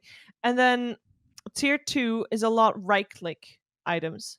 Mm. And as a support, you don't right click that much, so they will go again to your cores, which means maybe you can get some tier 1 items again, but are they then really worth the upgraded, or sorry, are they then really worth the item slots that you have already filled with, I don't know, a bracer or something? Maybe the bracer is just a little bit better, but you can maybe sell the brace. I don't know. It just feels like it's just too much things that is not feeling like Dota. Right, because there's a lot of RNG, obviously. There's right? a lot of RNG, and there's, I mean, I understand them, and I can enjoy them. And then when I'm watching, I definitely enjoyed more than when I'm playing. But when I'm playing, they're just a little bit annoying Have to you have been to in a deal with. 70-minute game yet? Not yet. Oh I've my been level god. 30 once, but then the throne exploded, so there's that. Yeah, that doesn't count. Man, the 70 No. items or the 70-minute items are pretty insane, though. I think Yes. I was saying my favorite by far is Fallen Sky, the Blink Meteor Hammer, Oh because yeah. it doesn't get canceled on taking hits. That's the most broken part about it, I think. Is anyone kind of, I wouldn't say I'm triggered, but anyone to get some OCD with all the items just in the fountain by the end of the game? There's like just Yes. scattered items. They need to put something in there, right, to hold the Make a item. chest. Make a chest you can put there. Make a chest, or make it so that you can donate it to some kind of well that has an impact somewhere else, because then you putting items in the fountain actually does something, and now it's just a waste, and It's a mess. I don't like it. It's Yeah. a mess. Yeah, mess in my inventory, mess in the base. I don't like it. Okay. So Sheever, last question before we go into the trivia section of this pod. What does the future of Dota look like to you? I know this is kind of a generic question, but I guess maybe skew it a little bit more in the marketing direction. Does Valve need to do more to ramp that up? I mean, by more, I mean literally anything. Or do you think it's fine as is and it's Well. just going to continue to grow? Well, what we know is that since July, Valve has a Twitter account, That's right. which right. I don't know. I hope it bodes for some nice PR moves or whatever. I hope that the Dota future, I don't know, it feels weird, right? Because TI, the international itself, has always been the PR move, and it still is. But I wonder how long it can last, because already this year it was Fortnite that came with the big ass prize pool, and they were almost, well, they were bigger than previous TI, and we barely, made it a little bit bigger per player anyway. And I wonder how long TI can keep that up. But also knowing Valve, I don't think they're ever going to change that much. Like nothing drastically, which makes me a little worried. I would be lying if I said I hadn't ever thought about, future plans and trying to get backups and thinking about what I'll do if and when Dota dies, and if there's maybe other games that I like. I'm a mono gamer though, so it's very tricky. But I do like to watch some other games, so perhaps I could check that out. But yeah, what happens in the future of Dota? I don't know. And especially with this patch, it goes a very different direction than the original Dota that I know. So I hope it goes the right way. But Okay. I feel like if I root for Dota at this moment, if I say Dota will be fine for 100 years, I'm gonna do the wild honey badgers route, where I'm just gonna jinx it, and I don't want to do that. Okay. All right. Let me just very quick spitfire here. Has the new patch, does it have you optimistic or pessimistic about the future compared to what's before? Because you just said it's very different. Do you think this is good or bad? You don't have to Partially elaborate. good. I think the hero changes are good. I think, I like the neutral items, but I think the route is bad. The The root. outposts are the route. The route that it's going in is bad. Okay. I think the outposts are fun. I think they're needing a little bit tweaks. I think they are. It's too stupid to go every 5 minutes together with the bounty runes. Make it every 10 minutes and then a little bit more experience. It makes them more fightable over. Also, I think the bounty rune positions are stupid. But that's all micromanagement. I think in terms of macro management of the game, most of the changes were good. Neutral items goes a little bit in a direction that I don't like personally. Right. Okay. I think one of our And also, ideas like, for was the first So game. to move 2 overall of the bounty positive. runes. Yeah, overall positive. Other than the Overall items are the positive. biggest Okay. negative, right? Yes. Okay. Because for new players, that's not accessible at all. It's like, what's happening? There's items everywhere. How on earth are you gonna learn 117 heroes or whatnot, and then or 113, I think we are at, and then you're also gonna learn all the normal items, and now all of a sudden there's 60 new items, like 60, like that is so many. Yeah, that was So- my first immediate reaction was player experience, but Yeah. We'll see what happens in the future. Okay, so thank you for the interview, Sheever, but we have a trivia thing now. Yes. So Ooh, yes. are you guys for the ready? interview, but But you're not done I'm here yet. comes the real shit. Okay, so this is for a lot of points, guys. Remember, stakes are high here. Sheever. Okay. Yes. Oh, I'm also getting a trivia. Yeah, it's we alternate here. So Oh, Sheever, what was the last full Danish team Synderen played with? full Danish? Full Danish. When is it full Danish? I don't know. I just have to say. Do I have to say the name or the year? Or what? Just the name, I guess. As much as you we'll- can. I only know one. See how Danish big of a fan you were organization. after Wild Honey Badger, Sheever. Was it MTW in that case? Negative. It was, Mouse Was Sports. it 3? Oh, I could, 2013 Mouse Sports. That would have been my third guess. All right, I think So this one's very after easy. TI. we'll After see TI, if- the roster got revamped. We'll see if Late Synderen's a smart man or not. 2013. Okay. Synderen, who hired Sheever for her first official casting gig? I'm not going to give you A, B, C, D. I just want to see if you know this. Casting gig. Yeah. My first official casting. So specifically casting. If you need a hint, I will give you the multiple choice, but I think it's too easy. Sheever gave me this one personally. Well, she did talk about earlier in the podcast here, but I don't think she said anything specific about the She first did not. cast. Well, technically, she hired herself because she started casting. It's not a trick question. Please continue. Okay. Well, you just didn't know the answer. No, he instantly knew the answer. Yeah, I knew the answer. Join Well, Dota. All right, it's a person specific. Okay, I'm going to give you the Oh. list. Okay? Okay. Is it A, Gods, B, LD, C, Toby, D, Purge? Oh, well, then I have to go with Toby because I said join Dota. Incorrect. It was Gods. Okay, that was not as easy that was as my I thought. second guess. Wow. That was my Ooh. second guess. Wow, really? The Yeah, second? Gods was at that Goodness. point the broadcast director of Gosu Gamers. After Yeah. you gave, if I can be honest, after you gave me the multiple choice, I was thinking Gods, but I already said join Dota. So Of I have course to you go did. with it, right? I Yep, appreciate Synderen, that. thank I you. know. I appreciate that. Okay, All right, Sean. Sheever. What did We're both Synderen wrong, name though. his dog after? Is it A, an onion, B, a type of horse, C, a Dota hero, or D, Toby? Dota hero. It is, in fact, an onion. No, it's not. Yes. Our What's the dog name of is, your dog? Our dog is called the Danish word for onion. It's What called is it? løg. Oh. Løg. Oh. Okay, Oh, Sheever's God. reaction, like with the patch, Sheever's reaction is here mostly negative. I think. Yes. I'm just it's thinking really you're it's going funny to when the we dog talk to park. people about it. So Susie did like she did like a test, or I don't know what you want to call it. She kind of just asked people what they thought, and the responses are very varying. Like a lot of people are like, "This is awful," and some people are like, "Oh, that's funny and quirky and cute," you know. So And does she look like an onion? in Danish, it's the color of the dog. It's basically got this red coat with white fur as well underneath. That's the breed. So it's kind of like the layers of an onion, you know. So Does when it you're make at a you dog cry? park and you call your dog, you're just yelling onion. You would yell the Danish word for onion, which it sounds way cute. I would never call my dog onion. I've talked to Shannon about this. I would never call it onion because the English word isn't good. Oh, God, it's so The Danish one is a good name for a dog. The Dutch name for onion is also better. Fogg recently tried to pronounce it because he was ordering food, and we passed the phone around for for the order, and he's like, "What is ooey?" Because it's two letters. It's the U and the I, but it's au. Like that's the Dutch Au. word for au. That's also a dog word. That sounds like a bark. Arr. No, Oh. Arr. it's more like a seal if you're in that case. But yeah, True. All right, a better Synderen's word turn. than Okay. How many times has Sheever needed to have one of her limbs in a cast? I don't even know the answer to this one. I think I've seen it once. Can you just What? tell me, first of all, have you had it in a cast while you've been in Dota? I can't. No, that would be ruining the answer. Okay. Well, How I'll many say times one. have I had The answer is that? zero, I'll say- right? 0. I'm just kidding. One? I said 1.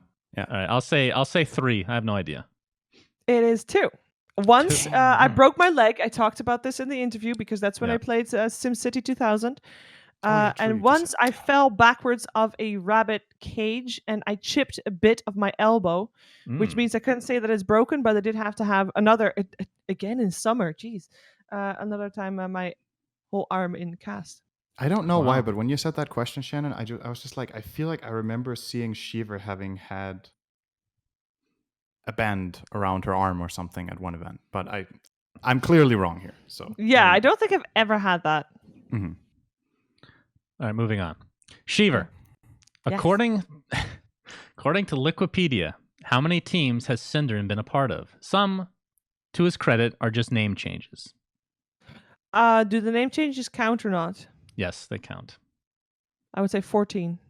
Wow, 15. That was really good. So close. Holy So shit, you didn't close. even give her choices. That's crazy Wow. close.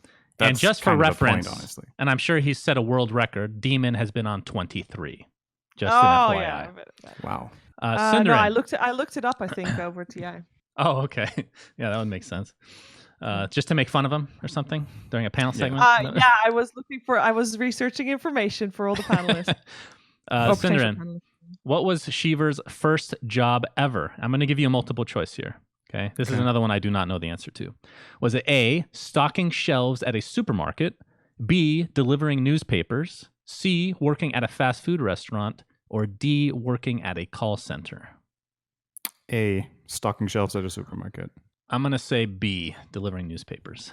What do you got, Sheever? It is C, working at McDonald's. We're never right, Really? Shannon. We just I can't worked get at McDonald's anything for right. like 2 years. I almost spoiled it when you guys were asking me because I worked there for so long, and I worked there like even during my student time. Every Sunday, I was still at my parents' house because that's where my work was. I was That's I cool. was a McDrive person. A make a drive, is that what they call them? Well, I was doing the first window. I was taking the orders and doing the payments, and I was the fastest in the land. I see. Well, the fastest of our McDonald's anyway. Okay, so Close enough. let us wrap up this episode with favorite movies. Sheever, do you have one? Anything come to mind No. immediately? Really? No. What about In Bruges, Sheever? I mean, I liked it, but I'm not a big fan of the dark Oh, comedy she watched ones. it. Wow. Of course. I used to watch so many movies. In Bruges was rated very highly, so I figured, I gotta watch it, but it's not my Right. style of movie. Yeah, it's fair rated enough. really highly, and I figured I probably shouldn't watch it. So Yes, I know. I mean, I it know. was very interesting if you like that style of movie, and I think it's very good if you like. I'll that watch it one day, Shannon, I promise. But the running gag is too good now. Okay. Yeah, just people- keep you- People are raving about it. That's all I Yeah, hear. love it. I can tell you my most recently watched movie. How about that? You're just like Synderen, but go ahead, please. Okay. I watched The Invitation. Which one's that? Okay, was it good or bad? It was a horror, I think. Oh no, a thriller. I think they called it a thriller. The I Invitation. think it was kind of good, but I mostly watched it because Owen chose it, and Owen likes those style of movies. And yeah, it was The Invitation. I don't think It's I've not seen bad. that. Okay. Well, I Don't guess look for that spoilers. yeah, I was gonna spoil everything for everyone, but not gonna Of happen. course. No, but if Synderen's you're gonna favorite watch it, movie then- is In Bruges. He just doesn't Okay. know Is it yet. Interesting. I haven't watched it, but it might be my favorite It- movie. it will be. You never know. So, Sheever, thank you so much for being on this podcast. What are you working on in the next few months? Anything you want to talk about before we head out? I am going to Singapore. I'm looking very much forward to it. I'm going coming Saturday, and it's a 6-day event, which is very long. But I'm hoping I also get some free time because Singapore is pretty great. Been there 2 times before, I think 2 or 3 times, and it's such a great city and country that I hope that I get to explore a little bit more and mostly eat some of the food there because some of the food. Did you know that Singapore is one of the only places, actually is the only city in the world that has Michelin star food on the street food? Oh, Like I have they have not heard street that food that before. has gotten Michelin stars. It's I don't- because Michelin? this- What is that? I have no idea what Michelin Michelin stars. star. Michelin Mich- stars. Michelin? Michelin stars. You know the brand of tires, right? The Michelin brand. Michelin. Yeah. Yeah. They sponsor Supposedly, the stars. yeah. Supposedly, the owner of that company originally was very. I think. Okay, I could be wrong here. This could be a myth, but I think the owner of that company was very much into food and wanted to start making a rating system for restaurants across the world. And it's one of the most prestigious awards you can get is for your restaurant to get a star from the Michelin Right. Guide. And you can Am I get 1 dumb to for not 3, and appearing, then? 3 is the absolutely highest honor you can get in culinary ratings. Basically, Is this global? Is it America Yes, too? it's global. Global. It is global. So I'm Yes. dumb For for not knowing this, is what you're saying. A little bit, yes. You eat a lot of But if fast you're food. not- You if don't you're go out not to a- if Michelin you're not a star foodie- restaurants. If you're not a foodie, and it's fine dining stuff. Yeah, it's fine dining. But Almost all. apart from when you're going to Singapore, because that's basically there's people there that have this one recipe. They make this one dish, and they've been making this one dish for like years, and not just years, actually decades. And their parents made it before them, and maybe their parents made it before them. So this one recipe has been perfected enough to get a Michelin star, which is super pretty cool. impressive for street food. So I'm Awesome. hoping I get to try some of that. Yeah, I think that's So, one thing. As a talent, you rarely get to actually just explore when you're working. Mm. You travel, you talk to people that aren't aware of what you do. Like, oh, you get to travel everywhere. I'm like, You see the hotel. I see the you know. hotel. I mean, the hotel's nice. Don't get me wrong, but yeah, you don't get to see much culture. So, okay. True. Well, that wraps up this episode of We Say Things. Thank you, Sheever. That was amazing. Thank you, for coming Sheever. on. Thank you guys Cinderin. for having me on. Thank you for being the dead weight as usual on this podcast. Thank you, Shannon. Okay, Appreciate that. I was there. Yeah, you were there. You were there. Thanks again, everybody, for watching, for listening. Until next time, Sunsfan, Cinderin, and Sheever signing out. Goodbye. Bye-bye. Bye bye. We say things that don't mean anything, but thanks for listening.